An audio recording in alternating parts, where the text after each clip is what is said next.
ਤੇਰੇ ਕਦਮਾਂ ਤੇ, ਕੀ ਸੂਫੀ ਸੁਲਤਾਨ ਤੇਰੇ ਕਦਮਾਂ ਤੇ, ਆਪਣਾ ਰੂਪ ਸ਼ਿੰਗਾਰਨ ਲਈ ਚੰਨ ਕਰੇ ਇਸ਼ਨਾਨ ਆਹਾ ਤੇਰੇ ਕਦਮਾਂ ਤੇ, ਵਾਹ ਤੇ ਵਾਹ ਲੱਖਾਂ ਪੀਰ ਪੈਗੰਬਰ ਉੱਚੇ, ਹੂੰ ਲੱਖਾਂ ਪੀਰ ਪੈਗੰਬਰ ਉੱਚੇ ਉੱਚੇ। ਵਾਰੀ ਸਦਕੇ ਜਾਣ ਤੇਰੇ ਕਦਮਾਂ ਤੇ, ਸੁਭਾਨ ਤੇ ਅੱਲਾਹ। ਰੂਪ ਸਵੇਰਾ ਕਲੀਆਂ ਦਾ, ਹੂੰ ਰੂਪ ਸਵੇਰਾ ਕਲੀਆਂ ਕਲੀਆਂ ਦਾ, ਦਾ।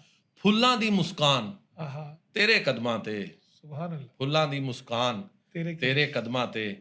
ਤੇ ਅਰਜ਼ ਕੀਤਾ ਕਿ ਸੂਰਜ ਨੂੰ ਵੀ ਰਸਤਾ ਭੁੱਲਿਆ, ਆਹਾ ਸੂਰਜ ਨੂੰ ਵੀ ਉਸ ਰਸਤਾ। ਸਬਰਨਾ ਨਬੀ ਪਾਕ ਦੇ ਵਾਪਸ ਆ ਗਿਆ ਸੂਰਜ, ਬਿਲਕੁਲ। ਹਜ਼ਰਤ ਅਲੀ ਦੀ ਨਮਾਜ਼ ਰਹਿ ਗਈ ਤੇ ਹੂੰ। ਸੂਰਜ ਨੂੰ ਵੀ ਰਸਤਾ ਭੁੱਲਿਆ, ਪਰਤ ਸੁਣੇ ਫਰਮਾਨ ਆਹਾ ਤੇਰੇ ਕਦਮਾਂ ਤੇ, ਪਰਤ ਸੁਣੇ ਫਰਮਾਨ ਤੇਰੇ ਕਦਮਾਂ ਤੇ। ਤੇ ਹਜਰ ਸ਼ਜਰ ਤੇ ਰੁੱਖ ਉਚੇਰੇ, ਹੂੰ ਹਜਰ ਸ਼ਜਰ ਤੇ ਰੁੱਖ ਉਚੇਰੇ, ਸਜਦੇ ਕਰਨ ਤਗਾਣ ਹਾਂ, ਤੇਰੇ ਕਦਮਾਂ ਤੇ। ਵਾਹ ਤੇ ਸ਼ੇਰ ਸੁਣਨਾ ਕਿ ਕਿਬਲਾ ਕਾਬਾ ਕਲਮਾ ਨਾਲੇ, ਕਿਬਲਾ ਕਾਬਾ ਕਲਮਾ ਨਾਲੇ, ਵਾਰਾਂ ਦੀਨ ਈਮਾਨ ਤੇਰੇ ਕਦਮਾਂ ਸੁਭਾਨ ਤੇ, ਅੱਲਾਹ। ਵਾਹ ਵਾਰਾਂ ਦੀਨ ਈਮਾਨ ਤੇਰੇ ਕਦਮਾਂ ਤੇ। ਤੇ ਸੋਜਾਂ ਪਈਆਂ ਉਮਤ ਲਈ, ਸੋਜਾਂ ਪਈਆਂ ਉਮਤ ਲਈ। ਉਮਤ ਲਈ, ਅਰਸ਼ਾਂ ਦੇ ਮਹਿਮਾਨ ਤੇਰੇ ਕਦਮਾਂ ਤੇ, ਸੋਜਾਂ ਪਈਆਂ ਉਮਤ ਲਈ, ਅਰਸ਼ਾਂ ਦੇ ਮਹਿਮਾਨ ਤੇਰੇ ਕਦਮਾਂ ਤੇ। ਤੇ ਆਖਰੀ ਸ਼ੇਰ ਹੈ ਕਿ ਭੁੱਖਾ ਰਹਿ ਜਾਏ ਅਹਿਮਦ ਕਿਸਰਾ, ਆਹਾ ਭੁੱਖਾ ਰਹਿ ਜਾਏ ਅਹਿਮਦ। ਅਹਿਮਦ ਕਿਸਰਾ, ਮੋਤੀ ਹੁੰਦੇ ਦਾਨ ਤੇਰੇ ਕਦਮਾਂ ਤੇ। ਸੁਭਾਨ ਅੱਲਾਹ ਸੁਭਾਨ ਅੱਲਾਹ। ਇਹ ਕਿਆ ਮੇਰੀਆਂ ਇੱਕ ਬੜੀਆਂ ਅਵਲੀਨ ਲਿਖੀਆਂ ਹੋਈਆਂ ਨਾਤਾਂ ਦੇ ਕੀ ਵਿੱਚੋਂ ਬਾਤ ਨਾਤ ਹੈ। ਹੈ। ਬੜਾ ਬੜਾ ਬੜਾ ਮਜ਼ਬੂਤ ਤੇ ਪੱਕਾ ਕਲਾਮ ਹੈਗਾ ਜੀ। ਪੰਜਾਬੀ ਦੀ ਇੱਕ ਦੋ ਚਾਰ ਸ਼ੇਰਾਂ ਦੀ ਨਜ਼ਮ ਹੈ ਉਹ ਜੀ, ਪੇਸ਼ ਕਰਕੇ ਜੀ ਕਿ ਜੀ। ਉੱਚੀ ਥਾਂ ਤੇ ਰੱਖ ਦਿੱਤਾ ਹੈ ਦੀਵਾ ਬਾਲ ਪੰਜਾਬੀ ਦਾ। ਆਹਾ ਇਹ ਬਾਬਾ ਨਜਮੀ ਨੂੰ ਮੈਂ ਸੁਣਿਆ, ਅੱਛਾ। ਉਹਨਾਂ ਦੀ ਇੱਕ ਨਜ਼ਮ 'ਚ ਥੋੜਾ ਜਿਹਾ ਤਾਸਰ ਆਉਂਦਾ ਹੈ। ਹਾਂਜੀ ਤੇ ਜਦੋਂ ਬੰਦਾ ਕਿਸੇ ਵੱਡੇ ਬੰਦੇ ਨੂੰ ਸੁਣਦਾ ਹੈ ਤੇ ਫਿਰ ਅੰਦਰ ਵੀ ਇੱਕ ਜਜ਼ਬਾ ਪੈਦਾ ਹੁੰਦਾ। ਬਿਲਕੁਲ ਠੀਕ। ਉੱਚੀ ਥਾਂ ਤੇ ਰੱਖ ਦਿੱਤਾ ਹੈ ਦੀਵਾ ਬਾਲ ਪੰਜਾਬੀ ਦਾ, ਉੱਚੀ ਥਾਂ ਤੇ ਦੀਵਾ, ਸਾਰੇ ਜੱਗ ਨੂੰ ਲੋ ਪਚਾਸੀ, ਸਾਰੇ ਜੱਗ ਨੂੰ ਲੋ ਪਚਾਸੀ, ਹੁਸੈਨੀ ਲਾਲ ਪੰਜਾਬੀ ਦਾ। ਦਾ ਜੇ ਤੂੰ ਚਾਹਨਾ ਹੈ ਚਾਰ ਚਫੇਰੇ ਮਹਿਕੇ ਮਹਿਕ ਮੁਹੱਬਤ ਦੀ, ਹੂੰ ਜੇ ਤੂੰ ਚਾਹਨਾ ਹੈ ਚਾਰ ਚਫੇਰੇ ਮਹਿਕੇ ਮਹਿਕ ਮੁਹੱਬਤ ਦੀ, ਬੰਦੇ ਬੰਦੇ ਨੂੰ ਸਮਝਾ ਦੇ ਮਾਧੂ ਲਾਲ ਪੰਜਾਬੀ ਦਾ, ਦਾ ਬੰਦੇ ਬੰਦੇ ਨੂੰ ਸਮਝਾ ਦੇ ਮਾਧੂ ਲਾਲ ਪੰਜਾਬੀ ਦਾ। ਤੇ ਮਾਂ ਬੋਲੀ ਨੂੰ ਮਾੜਾ ਕਹਿਣਾ, ਮਾਂ ਨੂੰ ਮਾੜਾ ਕਹਿਣ ਬਰਾਬਰ, ਵਾਹ ਵਾਹ ਮਾਂ ਬੋਲੀ ਨੂੰ ਮਾੜਾ ਕਹਿਣਾ ਮਾਂ ਨੂੰ ਮਾੜਾ ਕਹਿਣ ਬਰਾਬਰ, ਮਾਂ ਨੂੰ ਮਾੜਾ ਕਹਿ ਨਹੀਂ ਸਕਦਾ ਚੰਗਾ ਬਾਲ ਪੰਜਾਬੀ ਦਾ, ਵਾਹ ਜੀ ਵਾਹ। ਮਾਂ ਨੂੰ ਮਾੜਾ ਕਹਿ ਨਹੀਂ ਸਕਦਾ ਚੰਗਾ ਬਾਲ ਪੰਜਾਬੀ ਦਾ। ਤੇ ਵਾਰਿਸ ਸ਼ਾਹ ਤੇ ਬੁੱਲੇ ਵਰਗੇ, ਹੂੰ ਵਾਰਿਸ ਸ਼ਾਹ ਤੇ ਬੁੱਲੇ ਵਰਗੇ ਸਾਡਾ ਅਸਲ ਸੰਭਾਲਾ ਨੇ, ਆਹਾ ਵਾਰਿਸ ਸ਼ਾਹ ਤੇ ਬੁੱਲੇ ਵਰਗੇ ਸਾਡਾ ਅਸਲ ਸੰਭਾਲਾ ਨੇ, ਕੋਈ ਵੀ ਵਿੰਗਾ ਕਰ ਨਹੀਂ ਸਕਦਾ ਇੱਕ ਵੀ ਵਾਲ ਪੰਜਾਬੀ ਦਾ। ਤੇ ਮੀਆਂ ਮੁਹੰਮਦ ਬਖਸ਼ ਹੋਰਾਂ ਦਾ ਉੱਚਾ ਨਾਮਾ ਲੈ ਕੇ ਕਹਿਣਾ ਵਾ, ਹੂੰ ਮੀਆਂ ਮੁਹੰਮਦ ਬਖਸ਼ ਹੋਰਾਂ ਦਾ ਉੱਚਾ ਨਾਮਾ ਲੈ ਕੇ ਕਹਿਣਾ ਵਾ, ਮਾਲਾਂ ਵਿੱਚੋਂ ਮਾਲ ਸੁਣੀਦਾ ਇੱਕੋ ਮਾਲ ਪੰਜਾਬੀ ਦਾ, ਵਾਹ ਉੱਚੀ ਥਾਂ ਤੇ ਰੱਖ ਦਿੱਤਾ ਹੈ ਦੀਵਾ ਬਾਲ ਪੰਜਾਬੀ ਦਾ।